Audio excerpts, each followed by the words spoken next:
or mistreated or misused. You were told there is nowhere to go but up for you. If you've been hurt or you've been betrayed or you've been fucked or you've been displaced, you were told it was probably your fault anyway. But when your hustler subscription and your Xanax prescriptions make you feel lonelier instead, you don't want to hear about all those starving children. You don't want to be told it's all in your head, 'cause if it's all in your head, that's terrible. When I was young, I didn't see my father much, but this is how I remember him. I saw a homeless guy chug a bottle of mouthwash on Christmas Eve. Over 15 years had passed since I last saw his face. The next time I saw him, he looked like this. And you can sell that shit to Bookman's when your wife dies and you lose your job. You can hope it gets better. You can follow your dreams, but hope is for presidents and dreams are for people who are sleeping.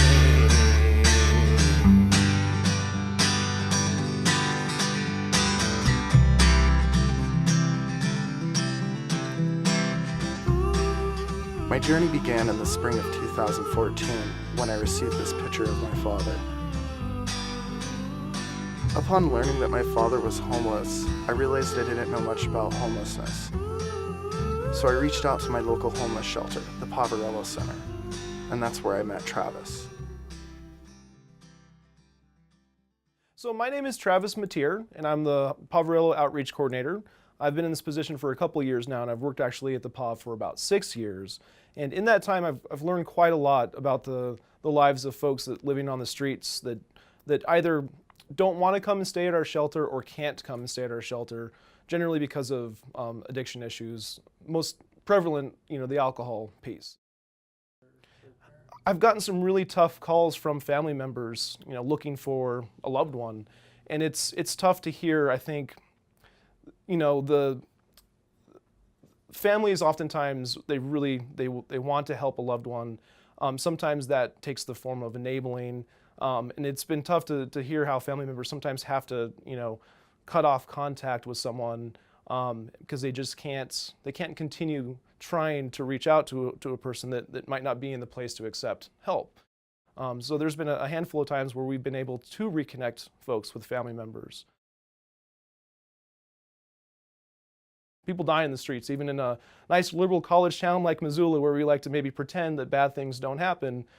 They do. We're just like any other, 70,000 person community. We have a lot of challenges and a lot of growth that's happened in the last 10 or 15 years, and not everyone benefits from that growth. In fact, some people are actively attempted to be excluded from that growth. And I'm thinking specifically of downtowns across the nation and the gentrification that's been happening.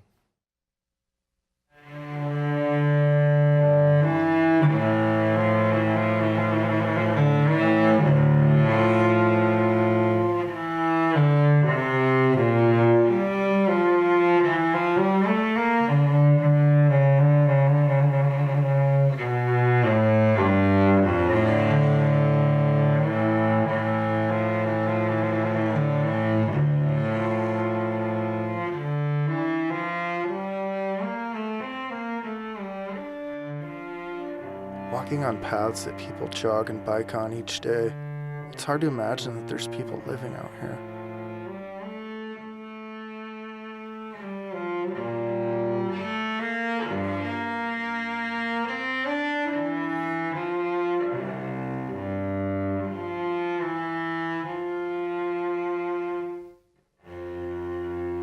Making our way deeper into the woods, we started to see signs of people living out here.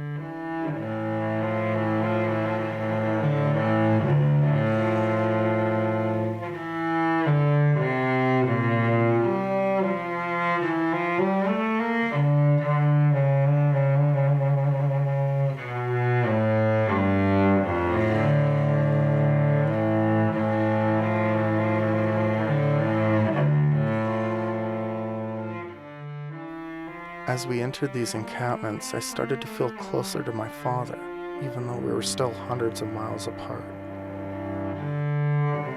As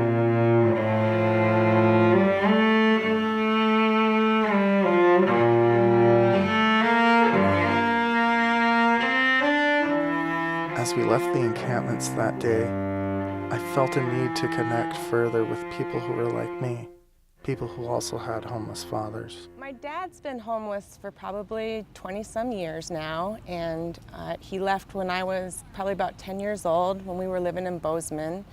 He was in my life up to that point pretty consistently, struggled with some addiction problems, but managed to still have visitation rights with us and still take us for weekends and things like that.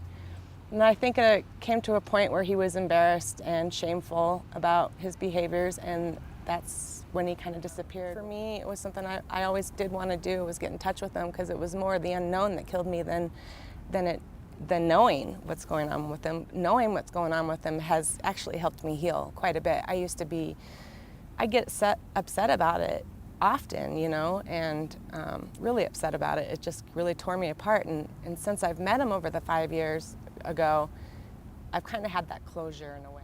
Not that people need to, forgive him for the tax resources. You have a lot of people that have a lot of negative connotations towards it, and I don't blame them for that. But that's just because they don't know, and it's kind of like that judging the book by its cover type thing. But it's close to a lot of us out here, and Perfect. yeah.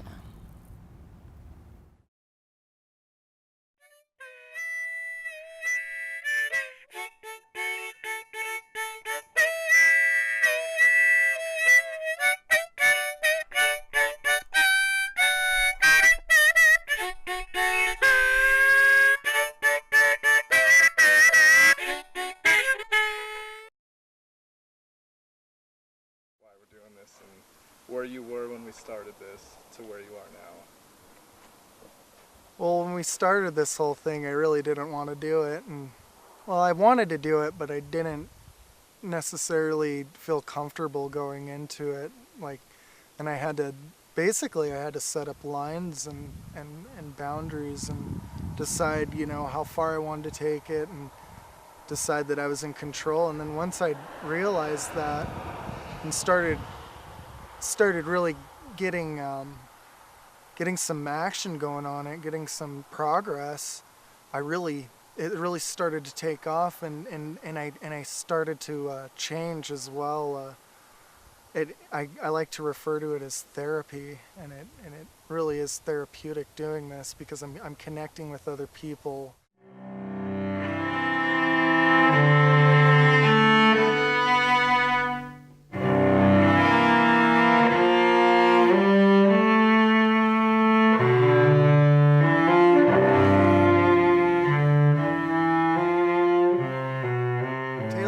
Friend of mine. I met him in middle school, and we've been friends ever since. He's seen me through all sorts of things, and one thing that we share is we both have homeless fathers. It's all about me. I would edit that immediately. My name is Taylor Springfield Smith, and I was born in 1982, and I don't ever remember growing up with my dad. I feel like him and my mom got divorced when I must have been about 4 when they split up. And I didn't actually, my mom had told me stories about him, and she would say something like, it just didn't work out. In some way, I feel weird about my dad being homeless, just because I didn't know him my whole life, and my whole life he was homeless off and on. And so to me it was normal. In some way I kind of feel indifferent about it, but if I was to fucking be homeless next week, I'd probably have a lot more feelings and thoughts about where I went wrong. He continued to be homeless, and so then you end up sleeping outside, which is legal, and you end up peeing and shitting outside because you don't have anywhere to go, and That's illegal too. And using the bathroom outside is also illegal, but they're not doing anything to combat that. Then, you know, you make $3 a day, and at the end of the month, you can get a fucking motel room and a meal, but that is...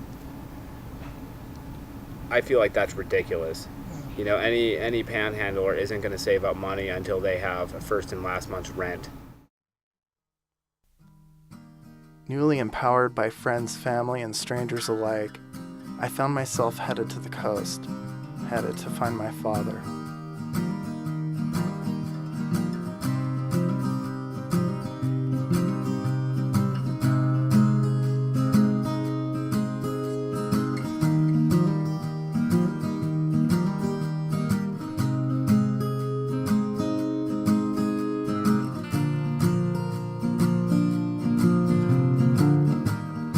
We will walk where sand is turned to stone,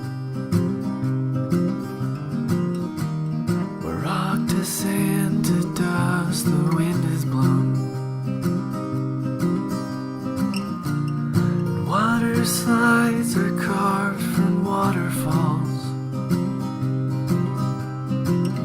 and rain cascades from all the canyon walls. My father is homeless. That's something that wasn't always easy to say. I grew up being ashamed of being poor, and I'd always imagined that my dad would swoop in and save me somehow. Now I'm looking for him under bridges. Sunset kisses pink the mountaintops. The cactus needles cradle fresh dewdrops, and hummingbirds dart from tree to tree, drinking nectar with a frantic need. My aunt was the last person I knew had seen my dad, so I enlisted her help in the search. Our first stop was a bridge she believed my dad to be living under. The primrose blooms drink in the lunar light. The serpents hunt while cloaked in shaded night. And shooting stars leave trails that split the sky. As I stared out at the view from under the bridge, I felt we were at the right place. I knew this was where my dad was living. He has a thing, you guys.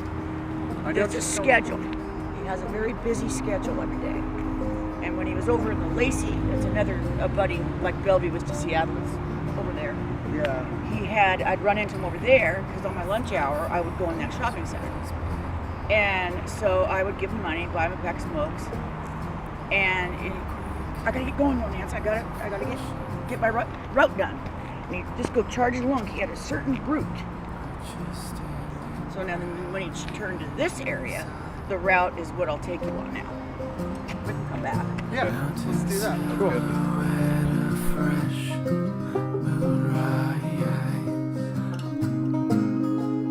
We were unable to spot my dad along the route he was known to frequent. Due to a sudden downpour, I suggested he may have sought cover from the rain. We went back to the bridge one last time in hopes that he would be there. Oh man, not much. Yeah, it's pouring. Buckets. Yeah.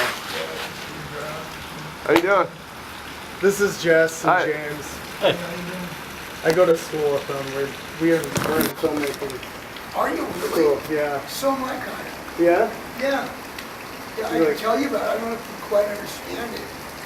I was doing a big thing on the coast for years. I'll tell you what, okay, I haven't seen the actual movie yet. It's actually kind of going to be in control of a guy named Steven Spielberg. Anyway, no, the big thing I've seen is what they did is they shut down lyric, which is absolutely incredible. It's just, I've been listening. I like it.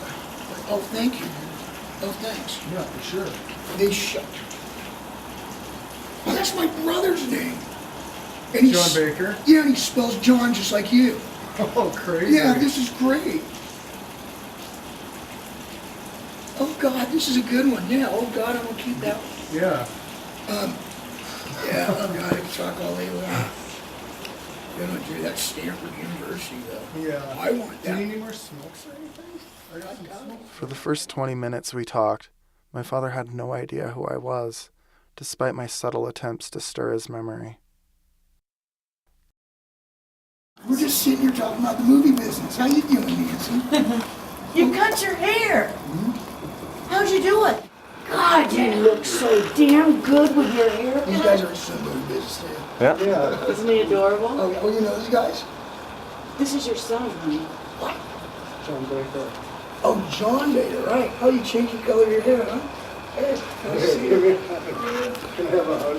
Unfortunately, I hate to say it, but I buried him in a hole. I went to the funeral, so somebody must have been kidding. Oh, I'm here. I went to the funeral. It was in Great Falls. I don't live there anymore. I moved from there. Somebody must have tripped me. I took a trip over and you're John Baker. It's hard to give He things. just gave me a bunch. These things last a long time. He rolls. What are you doing tonight? You want to hang out or something? Oh, I got some people that are coming in. I got to talk to you. Okay. I got Get a good kid. You have a grandson named Lyric. You know? No, I know Terry Norman. Yeah. Yeah, I thought he's it was adorable. I thought it was a girl. No. Terry told me it was a girl. The little boy. And he started kindergarten this year. Oh, really? Yeah. Yeah. He wants to be a painter. Oh, goodness. Then I go downtown. Oh, you do? Oh, I love going downtown. These boys want to go downtown. I thought maybe you'd want to go with them. Oh, no, right now I can't. But go through the, I don't know if the Capitol's open. I love going to the Capitol. The Capitol? Oh, I just love going to the Yeah. Yeah. Go in there and sit in the little gallery. Upstairs. I love that place. It's a cool building. We saw the outside Have of you it. been in there? Not inside. Oh, go but- in. Yeah? Yeah, Okay. it's really an excellent building. Cool. Yeah, you can go. You can't get all. I don't know if you can get up to that top part, but I'd love to go up that top part. But I haven't been up there. It's nice and quiet in there. Yeah. Yeah, I love going in there. Yeah. Could we possibly visit again tomorrow? Yeah, sure. Okay. Yeah. Maybe bring lunch Oh, down or yeah. something. Yeah. Cool. I'm around. Awesome. Give me hugs. Yeah.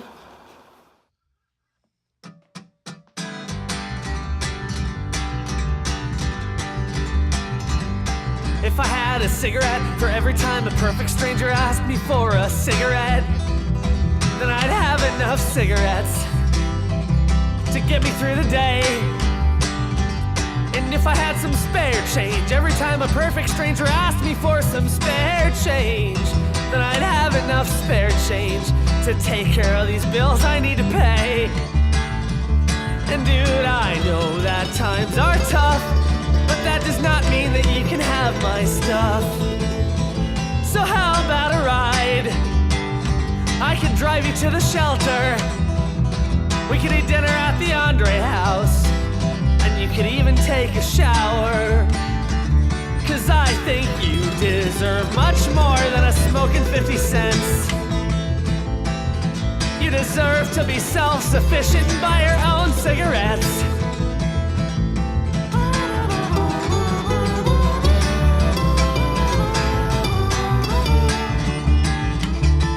Oh, when the Saints, oh, when the Saints, oh, when the Saints go marching in, they will feed you so much pizza that you'll forget about the rut that you are in.